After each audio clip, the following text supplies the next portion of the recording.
Somehow it's already day 7 of the 12 days of MLB rankings, and as you guys know, today's video is going to be ranking the best center fielder from every team in Major League Baseball. Bit of a weaker position, but the talent at the top is absolutely disgusting. So make sure you stick around to the end to see who comes in at the top. I have a feeling we know who number 1 is. So enough of me talking, let's get going into these rankings. Getting us started today at number 30 is going to be Nick Senzel, center fielder for the Reds. Nick Senzel has just been a massive disappointment. Former number 2 overall pick in the draft, Nick Senzel has been anything but good. Center field is not his position, he doesn't play it well, and he's not really hitting well. There's not much else to say about Nick Senzel. He just shouldn't be starting at center field for a major league team right now. At the number 29 spot, I've got Christian Pache of the Oakland A's. Pache is a talented center fielder defensively. It's just at the plate, he has not figured out how to hit major league pitching at all. He's played 115 games at the major league level and has an OPS plus at 25, a 156 average, 205 on base, 4 homers, struck out 97 times. He's just looked horrible at the plate. Defensively, he still is elite, which is why he doesn't come in at the bottom spot, but when you can't even hit slightly okay, it's hard to put you any higher despite how good his defense is. Next up at number 28, I've got Victor Robles of the Washington Nationals. Robles, another one of these guys who is good defensively, but at the plate, hits like a little baby. 224 average last year with a 273 on base, 584 slugging, 70 OPS plus for his career at 80. Again, the defense is good, the arm is strong, he's a good athlete, but he has just not been able to put up a good offensive season since his rookie year in 2019 with the juice balls. Robles, another disappointing prospect so far. For the 27th best center fielder in Major League Baseball, going out to Cleveland to talk about Miles Straw. Straw serves his purpose with the Guardians. He plays phenomenal defense out in center field, one of the best defensive center fielders last season, and he steals bases. That being said, he doesn't really do much else because offensively, not very good. Again, kind of hits like a baby. Didn't hit a single home run last year. You probably remember him best for fighting with Yankees fans at the beginning of the season. He's a speed demon with a good glove. That's about it. Just missing on the top 25, coming in at number 26, I've got Jonathan Daza of the Colorado Rockies. Daza is one of these guys who hits for a good average, finished with an average at 301 last year, doesn't strike out, but also doesn't walk, not a whole lot of pop in that bat, and defensively, let's be honest, he's probably more of a corner outfielder. I have a little bit higher here because his outfield defense is still about average at center field, but he hits a lot better than the guys we previously mentioned, and while your defense isn't bad, with a better bat, I think that could be more valuable, possibly. I just can't have someone who has like an OPS plus at 50. Getting the top 25 started at number 25, I've got Brian De La Cruz of the Miami Marlins. De La Cruz, low-key, really good hitter. Look at his Baseball Savant page and you go, oh my goodness, there's a good player here if you can get him out of Miami. That being said, defensively in center field, horrible at center field defense. Definitely stick him in the corner. I know defense in center is important. I know I have him inside the top 25. There is a really good hitter inside of Brian De La Cruz. We've seen glimpses of it. He has an OPS plus at 106 so far in his career, and he's going to be 26 next year, probably playing every day finally. I expect big things offensively out of De La Cruz. Defensively, again, a bit of a problem. Next up at the number 24 spot, I've got Brandon Marsh of the Philadelphia Phillies. Marsh actually looked really good with Philly to end the year in his 41 games, getting his OPS plus up to 116, hitting 288 with 319 on base, 455 slugging, 773 OPS. He's a solid player. I'm not sure what his offensive potential looks like at the major league level yet, but he definitely plays a great center field and showed glimpses of being really good last year for the Phillies, so I think Marsh is going to have a nice season out in Philadelphia. 23rd best center fielder in Major League Baseball, Jose Siri of the Tampa Bay Rays. Siri is going to be that new Rays project. A guy who hasn't really ever had consistent playing time, always played phenomenal defense. You remember that massive home run he hit in the playoffs with the Astros. Now he'll be roaming center field in Tampa Bay. I fully expect them to get a lot out of him because that's what the Rays always do. Good defense plus a decent enough bat. I think there's definitely some potential here for Jose Siri to be a good center fielder in 2023. Coming in at number 22, I've got Leody Taveras of the Texas Rangers. I actually like Taveras, another one of these guys who showed me some good signs last year. He's only 24 years old, and last year he did have what you could maybe call his best season of his career. Played the most games, 261 average, 309 on base, 366 slugging, 675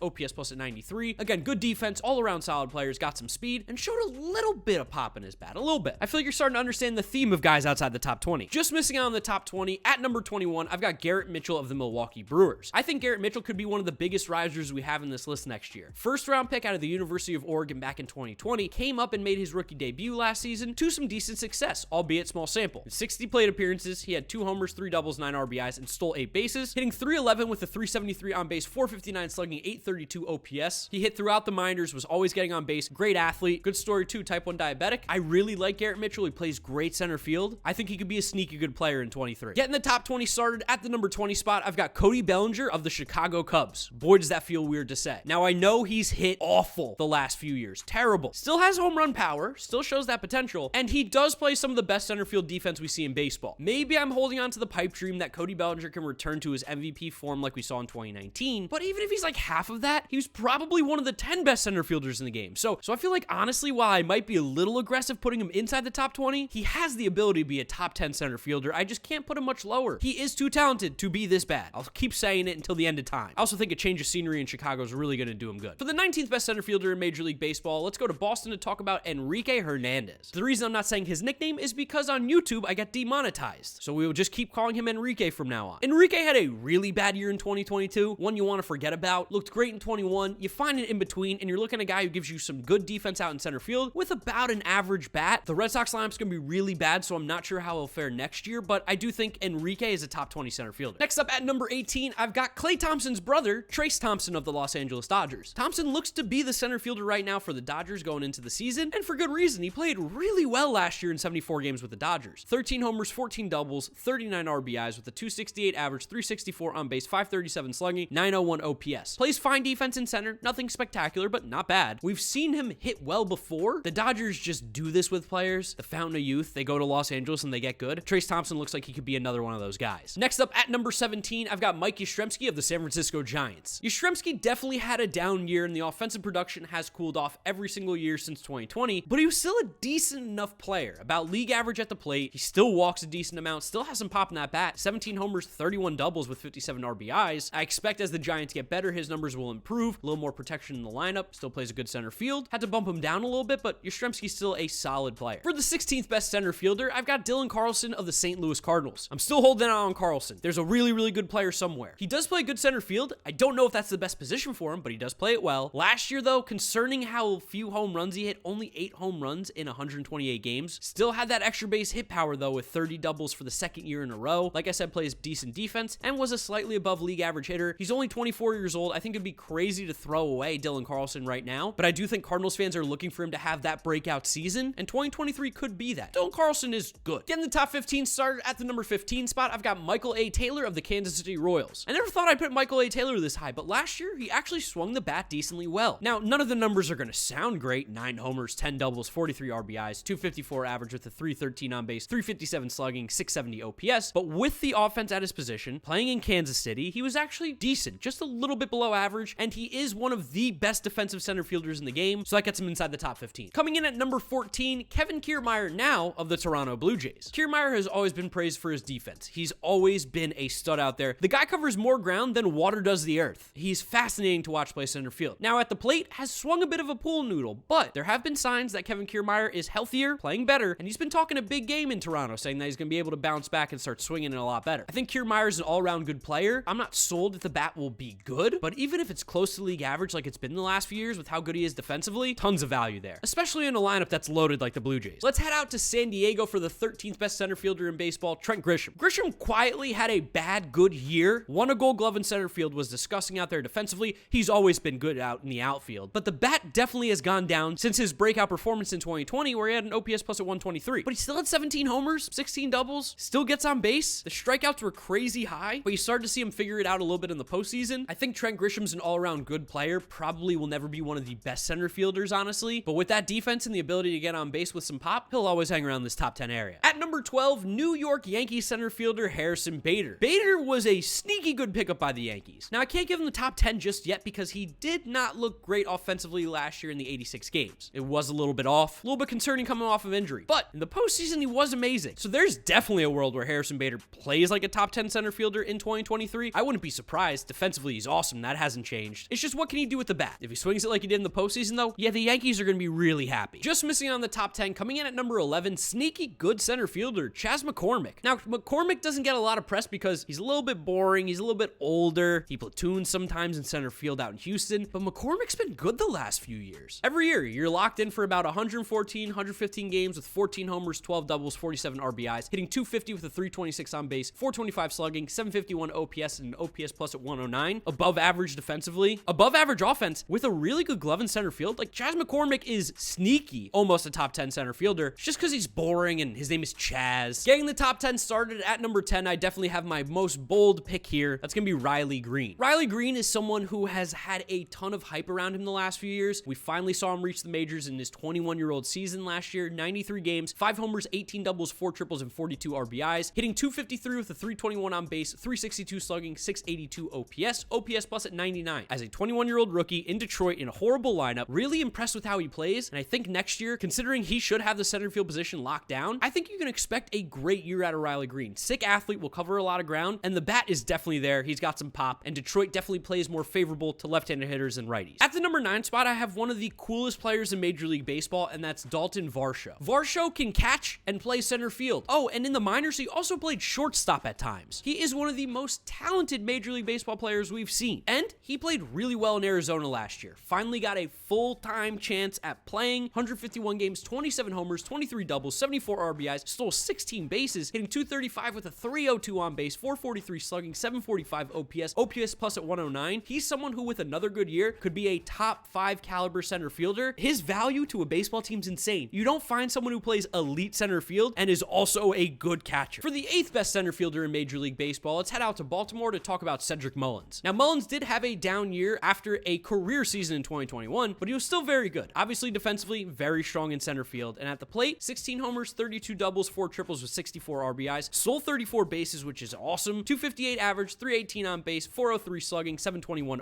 OPS plus a 104. Cedric Mullins is all around a really good player, and as these Orioles get better, I expect his numbers will go back closer to where he was in 2021. If you find the in-between from those two seasons, a guy with like a 760 OPS plus at like 115, that's a great player. Next up at number 7, Brian Reynolds of the Pittsburgh Pirates. I would have put Brian Reynolds a little bit higher, but his defensive metrics are all over the place. After a good year defensively, he had a horrible one in 2022, but he still mashed at the plate, and that's huge for Brian Reynolds' game. 27 homers, 19 doubles, 4 triples, and 62 RBIs, hitting .262 with a .345 on base, .461 slugging, .807 OPS. Brian Reynolds is probably the most talented player on that Pittsburgh Pirates roster. I'm not sure if they're going to keep him or trade him. He probably does fit better in a corner outfield spot, but that bat is legit, and when you have a bat like that in center field, and you've shown the ability to play really good defense out there, you're going to be in the top 10 for sure. Just missing on the top 5, coming in at number 6, Luis Robert of the Chicago White Sox. I refuse to call him Robert, so save your comments. There's an interview where he said Robert in Cuba, Robert in America. I'm calling him Luis Robert. Dude's from Cuba. It's not Robert. Besides the name thing, Luis Robert is an absolute stud. Lou Bob, as we like to call him, is a beast defensively in center field and crushes baseballs. The problem is he really has not ever been healthy. Outside the COVID season, which he played 56 of 60 games, he played only 68 in 2021, 98 in 2022. I also think Tony La Russa being gone will definitely help. Just feels like they don't match. Feels like he probably was a little tight around Tony La Russa. Let the guy relax a little bit, swing a warhammer at the plate, and dive all over the field. Luis Robert definitely will be a top 5 center fielder. Just can't put him there going into next season. Getting the top 5 started at number 5, I've got Michael Harris of the Atlanta Braves. Michael Harris is so good. So good. Power, he's got it. Defense, he's got it. Base running, he's got it. Arm, he's got it. The dude is a 5-tool player. 19 homers, 27 doubles, 64 RBIs with 20 stolen bases last year in 114 games, hitting .297 with a .339 on base, .514 slugging, .853 OPS plus at 135. He was the Rookie of the Year, finished top 15 in the MVP voting. If there's a cause for concern, it's that Michael Harris doesn't walk, and he does chase quite a bit, strikes out a lot. But everything else about this guy, you absolutely love. He's a special player. Coming in ever so slightly ahead of Michael Harris because of longevity, at number 4, Brandon Nimmo. Brandon Nimmo is low-key one of the best center fielders in baseball. I know a lot of you don't want to hear it, but he's really good, and the numbers back it up. Offensively, he's been one of the top offensive outfielders in terms of WRC the last 2 years. He gets on base like the best of them, and he showed a little pop, played incredible defense in center field last year. Brandon Nimmo looked awesome. In 151 games, 16 homers, 30 doubles, 7 triples, and 64 RBIs, hitting .274 with a .367 on base, .433 slugging, 800 OPS for an OPS plus at 130. Hasn't posted an OPS plus below 111 since 2017, and in that time has an OPS plus at 132. 10% walk rate, 17% strikeout rate last year, and the power is starting to come on. Keep playing that elite defense out there, Brandon Nimmo will stay in this top 5 for sure. Missing out on the top 2, at number 3, I've got Byron Buxton of the Minnesota Twins. If Buxton could play a full season, oh, he'd be so insane, he'd easily be number 2. But because of the injury stuff, I can't put him there. That being said, when he does play, disgusting. The last 2 seasons combined, Byron Buxton's played 153 games, 47 homers, 36 doubles, 83 RBIs with 15 stolen bases, hitting .257 with a .327 on base, .576 slugging, .903 OPS plus at 150. That would be an MVP type season. It would be hard to beat, especially because out in center field, there might not be anybody better defensively. I talked about Kevin Kiermaier covering a lot of ground. Byron Buxton doubles that. He's unbelievable defensively. He's swinging such a good bat. That top prospect that we once saw is definitely here. If he can stay healthy, he will be one of the best players in baseball. Speaking of one of the best players in baseball, coming in at number 2, not just missing out on number 1, but close-ish. Eventually we'll take it over, I'm sure. Julio Rodriguez of the Seattle Mariners. Oh, J-Rod is here and he's so good. He's unbelievable. As a 21-year-old, rookie year, weird. 28 homers, 25 doubles, 3 triples, 75 RBIs, stealing 25 bags, hitting 284 with a 345 on base, 509 slugging, 853 OPS plus at 147. Rookie of the Year, Silver Slugger, All-Star, 7th in MVP voting. Put the Mariners on his back, led them to their first playoff appearance